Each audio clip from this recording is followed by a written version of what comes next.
get back to fucking work. It's time to get back to work. Stop hearing yourself talk. Don't be on social media too much. Cut out all the fucking noise. Get back to the fucking mental lab, because that's where the knowledge came from.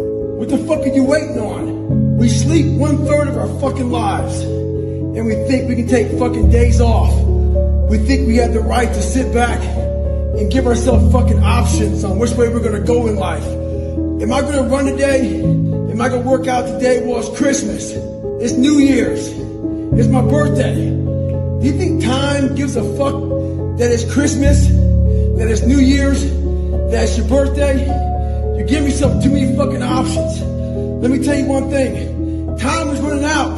You keep on sitting around wondering what the fuck you want to do, you're just gonna run out of time. So make sure you do one thing. Stop following the fucking crowd. They may take time off, but you can't afford to. What we do is we go on social media, and that shit poisons us. We have all these fit models that we're taking these snapshots of. Snapshot these great legs, great ass. If you're a guy, big arms, big shoulders, big chest, all this bullshit. Take that middle snapshot. We start working our ass off for weeks, for months. We don't see results, so we get all pissed off. Those results are there. But what you've done is you take that mental snapshot and you're not seeing the results of that fucking fitness model, that person you want to be. Half of us don't even have that in our bodies to look like that. So what you want to do is take a mental snapshot of how you looked before and where you're at now. That's what you want to do in life. Compare yourself against yourself. Don't get poisoned by bullshit. So what's your fucking excuse? Is it too cold where you live? Is it too hot where you live? Does it rain too fucking much? Now it's time for some real fucking talk. Maybe you're the only black person applying for a fucking job. Maybe you're the only female. Maybe you're the only fucking gay person. Job, whatever the fuck it may be. Maybe that shit's in your fucking head. Maybe that's your excuse for not being better. Life's a real big fucking picture. When I was young, all those things got in my head. Black, you're not smart enough, single mom, all that bullshit owns space in my head. If you're allowing people and things and situations to own space in your fucking head, you're losing. Last thing, life's one big fucking head game. You play with yourself. If you lose, it's because you allow life to get in your fucking head. The most powerful weapon is the mind, but we don't use it enough. It's too noisy in this world. We don't use it, so it falls by the wayside. Your brain isn't a muscle. It's not a muscle, but you have to train it as one. If you stop doing pull-ups, pull-ups become hard. If you stop running, running becomes hard. If you stop mentally challenging your mind, you become soft. And so that's what it's all about. And in that process, I have to go back to that mental lab. And that mental lab is at scratch. That mental lab isn't that trained humility. And so that's where I get better. And I started realizing if that's my mentality, this shit ain't hard anymore. Your fucking new normal is you wake up, you get in the fucking cold water, you're gonna be here till this shit's fucking done. Whenever they say you're out, you get out. So my new norm, so I do that now today. My new norm now is if I'm doing a 200-mile run, your new norm now, man, is you fucking are doing 200 fucking miles. Just because you went through some training once and you got through it, doesn't mean it lasts fucking forever. And that's where most people hated me in my life, because I realized that. You don't just say, oh, I got it, I'm checked off, I'm good for the rest of my life. That's why you have to recall. You recall on fucking everything. And you definitely must recall when it comes to the mind. If you have the courage and the heart and the dedication and the mindset about everybody can go fuck themselves. I know what I know. I've listened to myself enough to know I know what I know. None of you can hear what I'm hearing. And that's what people don't do enough of. They don't listen to their journey. They listen to everybody else's shit. So I started realizing, man, I gotta start facing the struggle, and I gotta be mentally strong for the struggle. So that's why I started coming up with like, I'm training for life. Mentally, I'm training for life. I'm not training for like to lift 400 pounds. And I found out on my own pretty much, is that through discipline, through self-discipline, through repetition, through tons of repetition of the same thing that you don't want to do, and that's the key thing. Through repetition of things you don't want to do, you develop mental, like an armor for your mind. Start to armor your mind, because your mind's like, okay, we suffer every day. It's what we do. We do stuff that sucks every day. So then when the suck stuff comes, you're ready for it. Until you change the internal dialogue in your head, until you callous over the victim's mentality that the world is out to get you because of you are the only, you gotta change that shit, man. If you don't see results in the first 2 days or the first week, I'm done. That's the mentality of most people. The struggle is too real. We're not patient. Like in a world where you can Google the best restaurants around me right now, no one is patient. And for you to lose weight, for you to stop drinking, whatever the hell you're going through, it takes a lot of patience, a lot of time, and a lot of pitfalls, a lot of plateaus. You're gonna hit so many fucking plateaus. If you don't know how to get around that plateau, it's not gonna happen fast.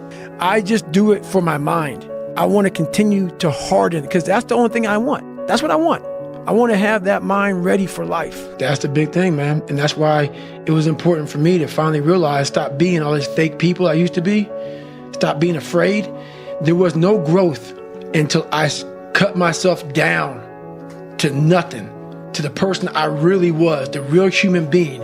And once I found out who I really was, that's when I started growing. I was trying to build on top of a lied, fucked up foundation. You can't build a house on a fucked up foundation.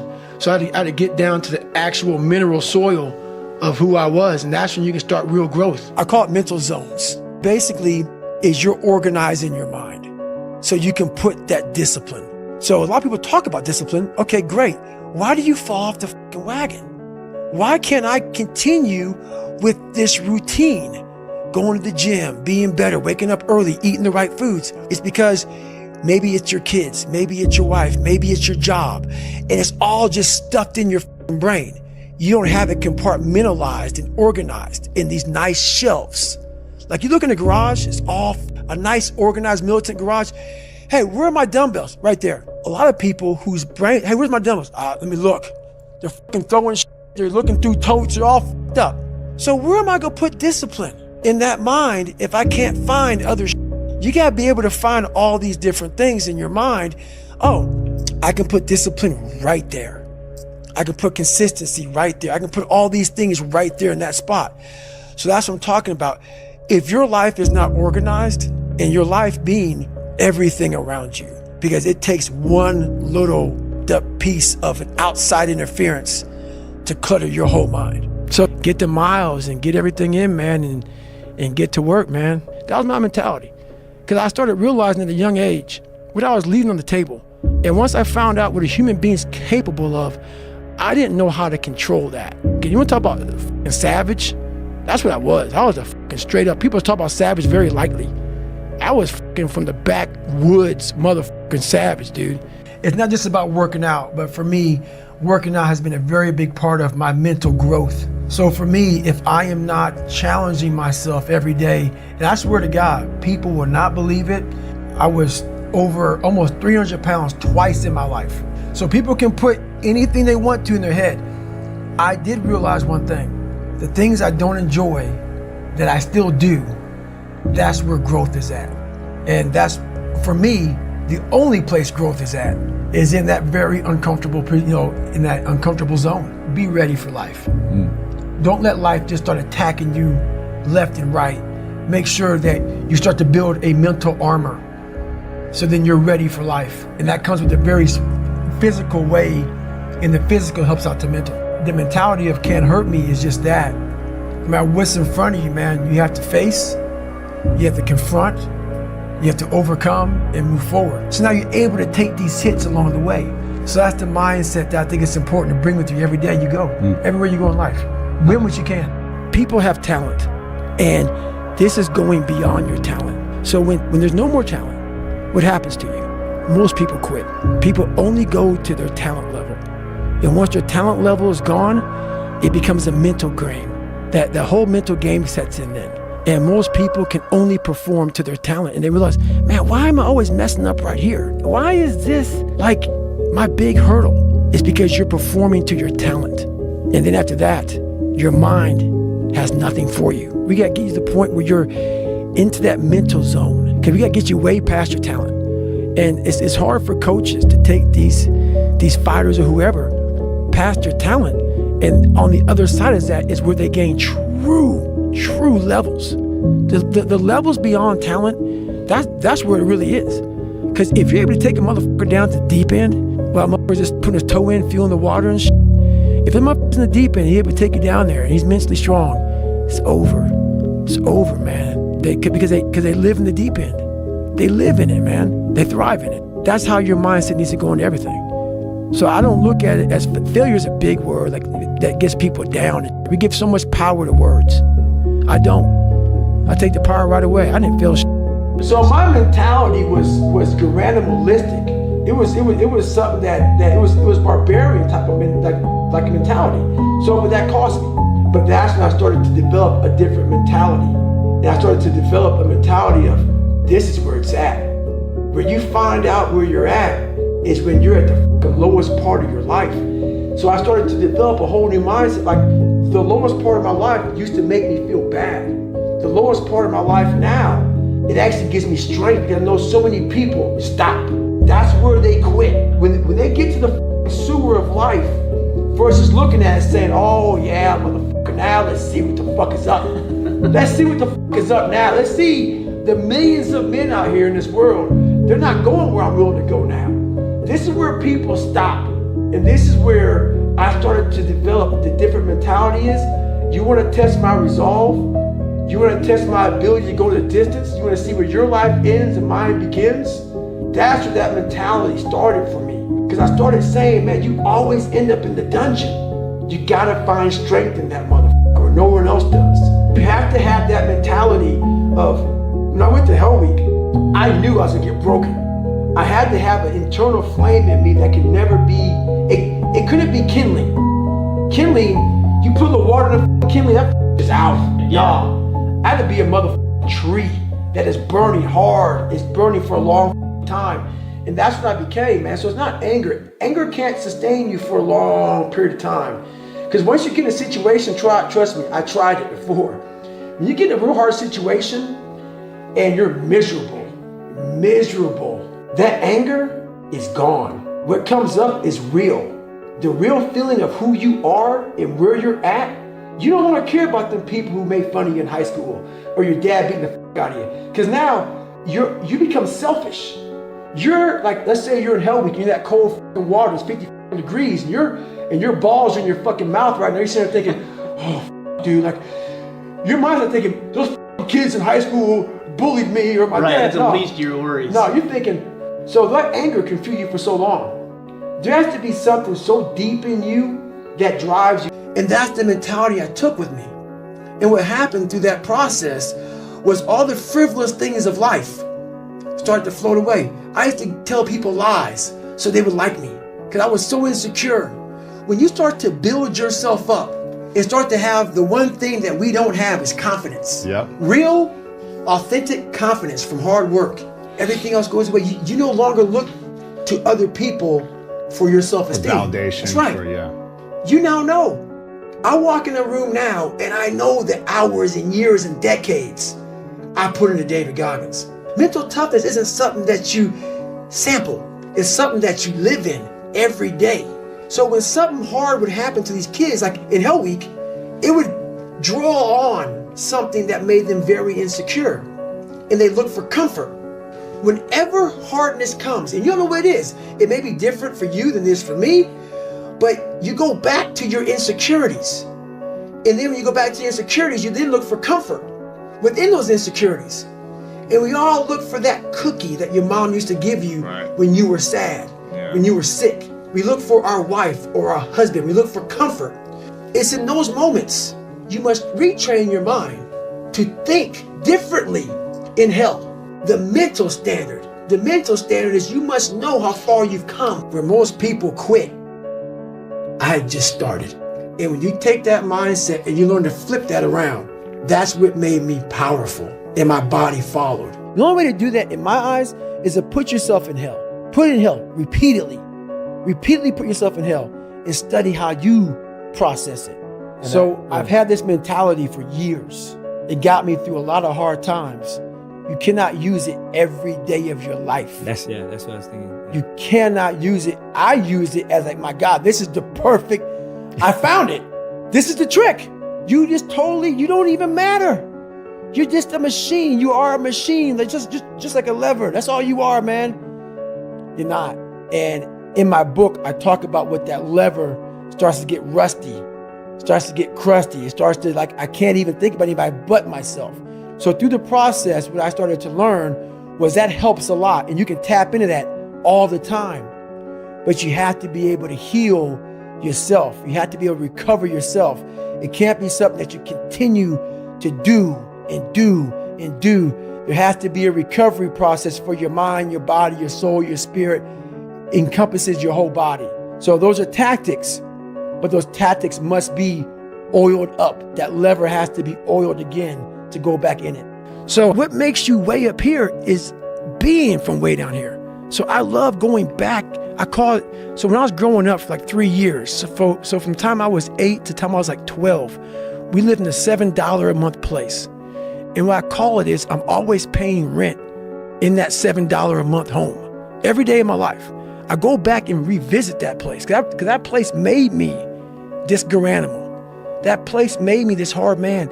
And then from that place, so that place is hard work. That place is going back to the fundamentals of life. The fundamentals of what made David Goggins, going back in there, going back to the library of David Goggins, studying even more than what I know, taking that out, going back to where I'm at now, and then moving forward. That's where it starts. It's that mentality. That's that mentality I never want to lose. I never want to get so nice where, oh, yeah, I did it, man. I did it. I'm good. There's something about that mentality that I'm ready to go to work at any time. And that's what keeps me, those are the sparks. Like, I look at motivation as just a spark. It's like kindling. How a big fire starts, it starts with a little smoke. It starts with a little cigarette being thrown in the woods. Next thing you know, all California's burn up. That's what I've been doing my whole life, is I find these little sparks. And once that little thing takes off, that's a 1 hour fuel. Then you got 10 hour fuel. Then you can move that thing to a 10,000 hour fuel. These big logs and big trees that burn for days. And that's where you want to bring that motivation. That's where you want to bring that drive. And that's the mindset I always want to have. Not like I'm not proud of myself, but you have to always keep that, I want to keep that dog in me. And I can't always know everything. And I look at it as psychological warfare. And that's where I started learning that life is one big psychological warfare that you play on yourself. You play on yourself, man. The most important conversation I ever had is with myself. And the shit I was telling myself was so tough. It was so wrong. It was so misguided. And other people start to write that dialogue for you also. And it starts to be what you say to yourself every single day.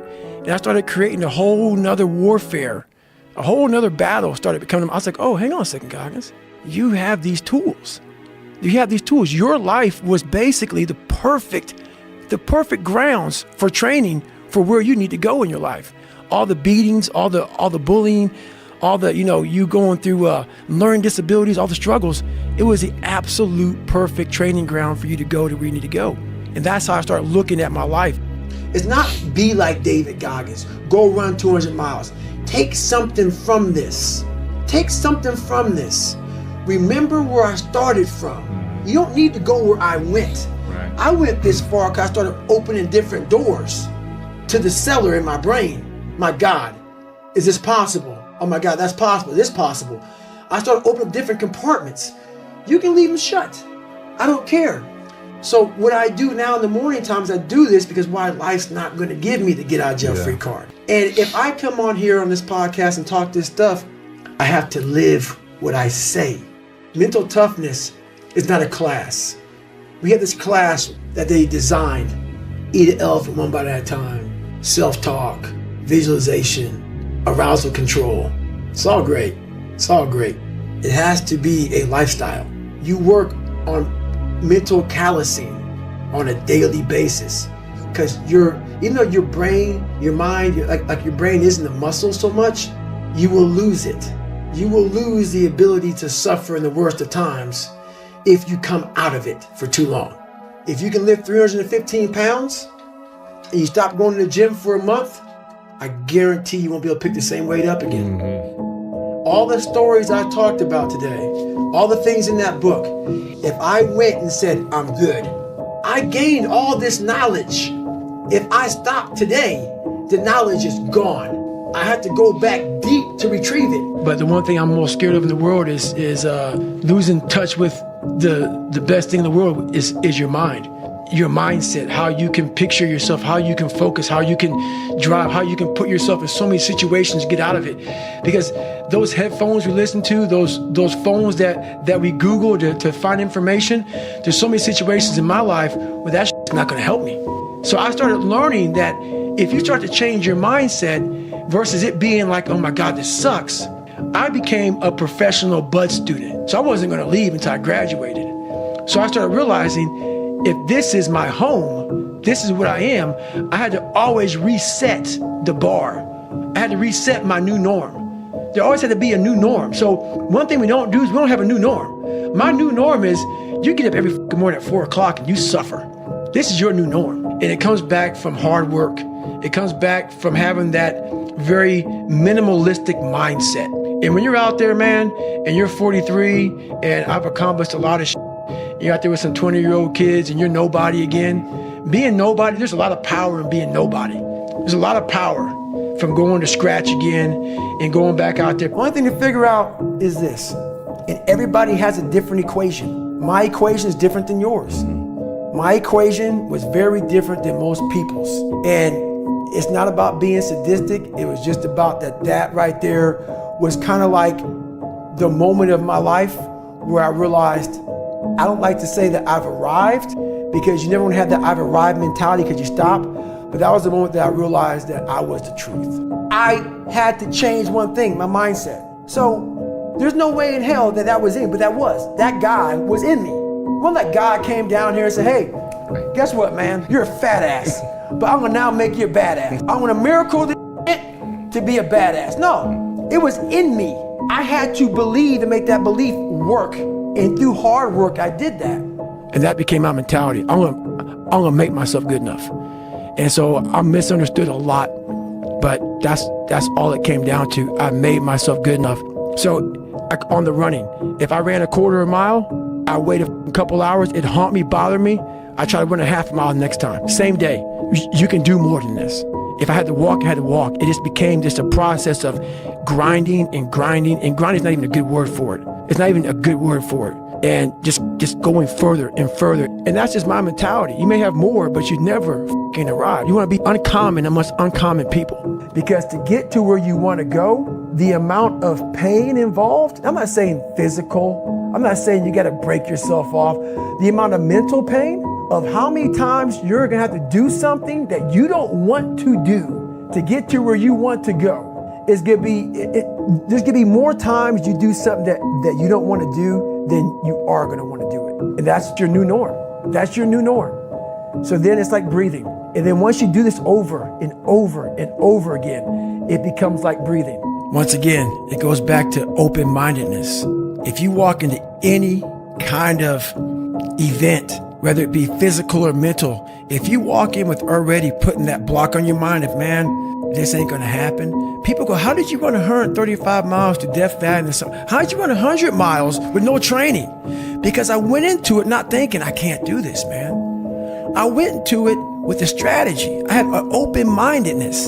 So until your mind is open to the possibilities that I can do this, you would never be able to do it. Once the mind starts to believe it can be achieved, only then does it start to break down tactically how we can do this. I'm basically teaching you how to callous over your victim's mentality. I'm teaching you how to, like I did 67,000 pull-ups in training for the pull-up record. I was seriously callousing my hands to protect them. What I'm trying to do with people is teach them how to find more of themselves to where they empower themselves. So that mentality became what I wanted. And that's how it started, with that visualization of the canvas. And all I got to do is just keep getting up. So my mentality from a weak kid became super hard, like beyond hard, next level hard. But that's what I thought I was getting myself into. As a leader, I should have stepped back and realized, hey, these are your expectations, David Goggins. What are we here to accomplish? Right. But that requires knowing how to take mental breaks when shit gets hard. It's not quitting. Just take a fucking break for a second and get your breath. Because your mind is panicked. You're sporadic. It's called a 1-second decision.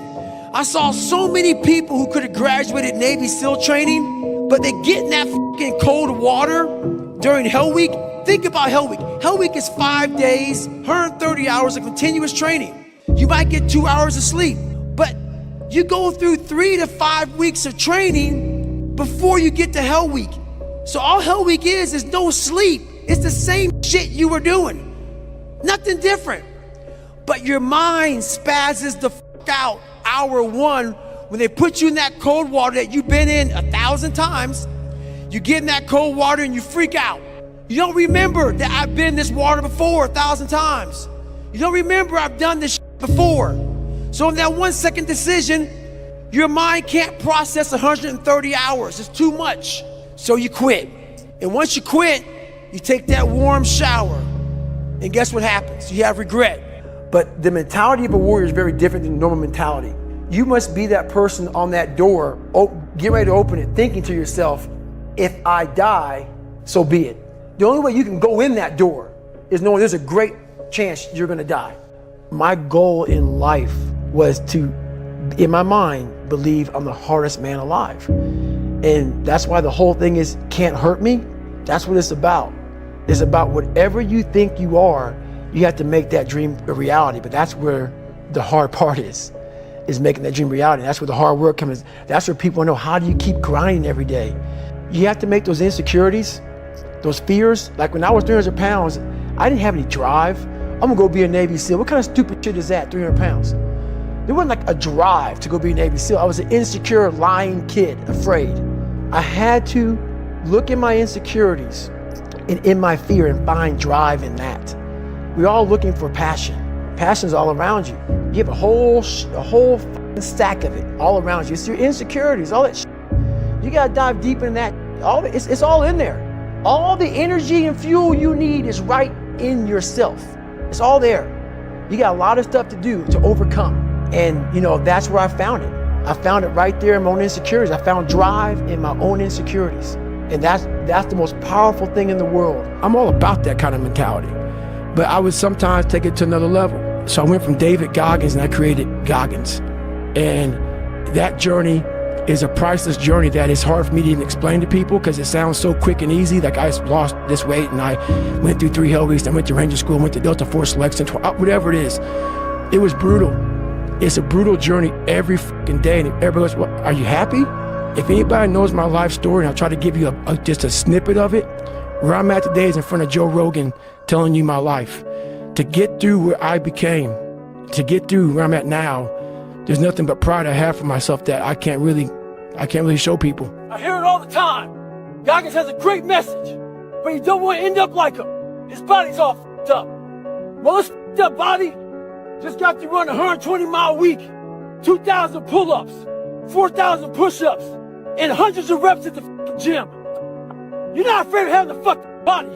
You're afraid of the f***ing effort. See, what you don't understand is this. We're all being tested. And that road to success is a bumpy-ass road. Has potholes, nails, detours, and yeah. A lot of you are gonna die with a nicely preserved body. No plates, no bad knees, no bruises, no scars. You also have an empty resume. Stay hard.